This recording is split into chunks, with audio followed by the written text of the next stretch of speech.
ഇത് ഇൻബിൽറ്റ് ആയിട്ടുള്ള ബാക്കി ഭാഗങ്ങൾ ചില വണ്ടികളുടെ നമ്മൾക്ക് അഴിക്കാൻ പറ്റും. ചില ഭാഗങ്ങൾ അത് എയറിലേക്ക് വരും.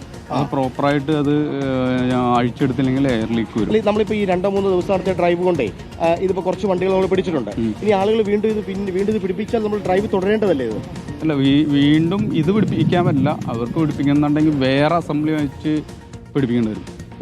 ഡ്രൈവർമാരുടെ ഭാഗത്തുനിന്ന് വലിയ വിമർശനം ഈ നടപടിയുമായി ബന്ധപ്പെട്ടുണ്ടോ? എന്താ അവർ പറയുന്നത്? അവർ പറയുന്നത് അവർക്ക് ചെക്കിങ്ങുമായി ബന്ധപ്പെട്ട് ഭയങ്കര ബുദ്ധിമുട്ടുണ്ടാക്കുന്നു. കാരണം എയർ ഹോണ് റോട്ടിൽ നിന്ന് ചെറിയ വാഹനങ്ങൾ മാറിത്തരുന്നില്ല. അതുകൊണ്ടാണ് എയർ ഹോൺ ഇല്ലില്ല, അത് അറേഞ്ച് ചെയ്തിട്ടുണ്ടായിരുന്നു. ഈ നടപടി ഇനിയും തുടരും? എങ്ങനെയാണ് ഈ നടപടികൾ തുടരും? കാരണം ഇത് അഴിച്ചെടുത്താൽ അവർക്ക് പുതുതായിട്ട് വേറെ പിടിപ്പിക്കാമല്ലോ.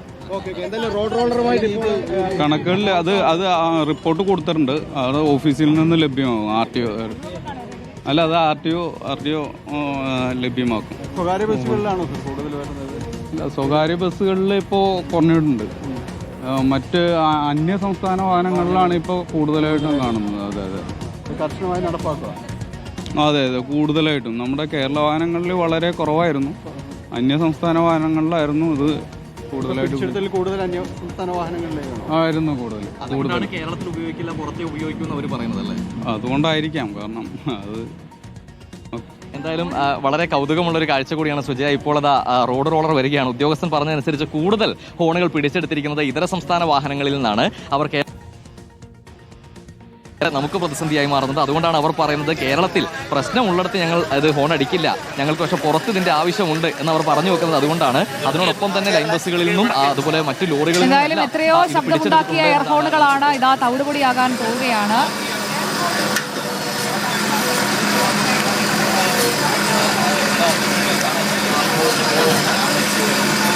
അലി, അങ്ങനെ ആ ഘടാഘടിയൻ ശബ്ദങ്ങളൊക്കെ ഓർമ്മകളാകാൻ പോകുന്നു.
ഇപ്പോൾ ഉണ്ടാകുന്ന ഈ നടപടി അത് ഈ നിരവധിയായ പരാതികൾ വിവിധ ദിക്കിൽ നിന്ന് ഉയർന്നു വന്നതിന്റെ കൂടി അടിസ്ഥാനത്തിലാണ് ഗതാഗത വകുപ്പ് മന്ത്രി ഇത്തരത്തിലൊരു നിർദ്ദേശം നൽകുന്നതും MVD ആ നിലയിലൊരു നടപടിയിലേക്ക് കടക്കുകയും ചെയ്തിരിക്കുന്നത്. എന്തായാലും ഇപ്പോൾ ദൃശ്യങ്ങളിൽ കാണാം, എറണാകുളം കമ്മട്ടിപ്പാടത്ത് വെച്ച് എറണാകുളത്തിന്റെ വിവിധ ഭാഗങ്ങളിൽ നിന്നും പിടിച്ചെടുത്ത എയർ ഹോണുകൾ റോഡ് റോളർ ഉപയോഗിച്ച് MVD ഉദ്യോഗസ്ഥർ തകർത്ത് തരിപ്പണമാക്കുകയാണ്.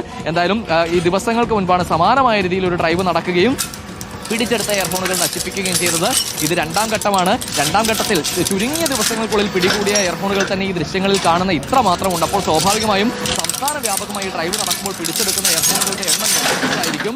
എന്തായാലും ഈ ഡ്രൈവ് തുടരും, ഈ നടപടി തുടരും. ഇനി ഇത്തരത്തിലുള്ള നിയമവിരുദ്ധമായി എയർഫോണുകൾ ഉപയോഗിക്കുന്നത് അനുവദിക്കില്ല എന്നും MVD ഉദ്യോഗസ്ഥർ കർശനമായി തന്നെ പറഞ്ഞു വെക്കുന്നു. അതിന്റെ ഭാഗമായിരുന്നു ഈ ദ്രുതഗതിയിലുള്ള നടപടി. ഒരാഴ്ചക്കിടെ നടത്തിയ വ്യാപകമായ പരിശോധന ഇത്രയധികം പ്രതിഷേധത്തിനിടയിലും അവരുടെ വിമർശനത്തിനിടയിലും എല്ലാം ഈ എയർഫോണുകൾ പിടിച്ചെടുത്ത് നശിപ്പിക്കാനുള്ള തീരുമാനത്തിലേക്ക് MVD കടക്കുകയും ചെയ്തത്. എന്തായാലും വളരെ ഒരു മുന്നറിയിപ്പ് നൽകുന്ന ഒരു നടപടി എന്നുകൂടി പറയേണ്ടതുണ്ട്. MVDയുടെ ഭാഗത്ത് ഇപ്പോൾ ഉണ്ടാകുന്ന ഈ നടപടിയെ എറണാകുളത്തിന്റെ വിവിധ ഭാഗങ്ങളിൽ നിന്ന് പിടിച്ചെടുത്ത എയർഫോണുകളാണ് ഇപ്പോൾ അത് തവിട് പൊടിയായിരിക്കുന്നു എന്ന് തന്നെ പറയാം, സുജയുടെ വാക്കുകൾ ഉപയോഗിച്ചാൽ. അങ്ങനെ ഇത് തകർത്ത് തരിപ്പണമാക്കിയിരിക്കുകയാണ്. അത് ഏകദേശം പൂർത്തിയായിരിക്കുകയാണ്. ഈ ദൃശ്യങ്ങൾ സ്വാഭാവികമായ ഒരു മുന്നറിയിപ്പ് എന്ന നിലയിൽ കൂടിയാണ് MVD മുന്നോട്ട് വെക്കുന്നത്. സുജയ.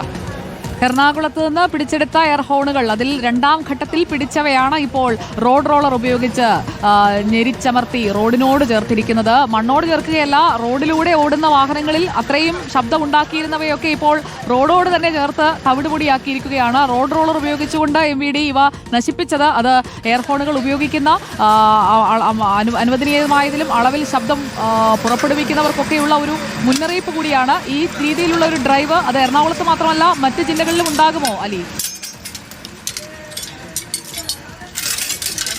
സുജയ, മന്ത്രിയുടെ നിർദ്ദേശപ്രകാരം സംസ്ഥാന വ്യാപകമായി തന്നെ ഈ ഡ്രൈവ് നടക്കുകയാണ്. എറണാകുളത്ത് നമുക്കറിയാം നിരവധിയായ ഇതര സംസ്ഥാന വാഹനങ്ങൾ ദിനം പ്രതി എത്തുന്ന ഒരു ജില്ല കൂടിയാണ്. അത്തരത്തിൽ വ്യവസായ മേഖല കൂടി ആയതുകൊണ്ട് തന്നെ ആ നിലയിൽ ഒരുപാട് വാഹനങ്ങൾ ദിനം പ്രതി എത്തുന്നുണ്ട്. അതുകൊണ്ട് തന്നെ സ്വാഭാവികമായും മറ്റ് ജില്ലകളെ അപേക്ഷിച്ച് കുറച്ച് അധികമാകും എറണാകുളത്തെ ഈ പിടിച്ചെടുക്കുന്ന എയർഹോണുകളുടെ എണ്ണം എന്നത് സ്വാഭാവികമാണ്. ആ നിലയിൽ പിടിച്ചെടുത്ത എയർഹോണുകളാണ്. ഇനി സംസ്ഥാന വ്യാപകമായി ഡ്രൈവ് പോകുമ്പോൾ അതിന്റെ എണ്ണം ഞെട്ടിപ്പിക്കുന്നതായിരിക്കും. പിടിച്ചെടുത്ത എയർഹോണുകളുടെ എണ്ണമൊക്കെ ഔദ്യോഗികമായി പിന്നീട് സംസ്ഥാന വ്യാപകമായുള്ള എണ്ണം ഔദ്യോഗികമായി പിന്നീട് അറിയിക്കാമെന്ന് MVD ഉദ്യോഗസ്ഥർ പറഞ്ഞു വെച്ചത്. എന്തായാലും എറണാകുളത്ത് നിന്നും മാത്രം ഒരാഴ്ചക്കിടെ 500-ലധികം എയർഹോണുകൾ കർശന നടപടി എയർഹോണുകൾക്ക് എതിരെ ഉണ്ടാകുന്നു എന്നതിന്റെ പ്രകടമായിട്ടുള്ള ഒരു ആവിഷ്കാരമാണ് നമ്മൾ കണ്ടത്. ഇവിടെ ഇപ്പോൾ റോഡ് റോളർ ഉപയോഗിച്ച് എയർഹോണുകൾ ചവച്ച് വിട്ടിരിക്കുകയാണ് ഇപ്പോൾ.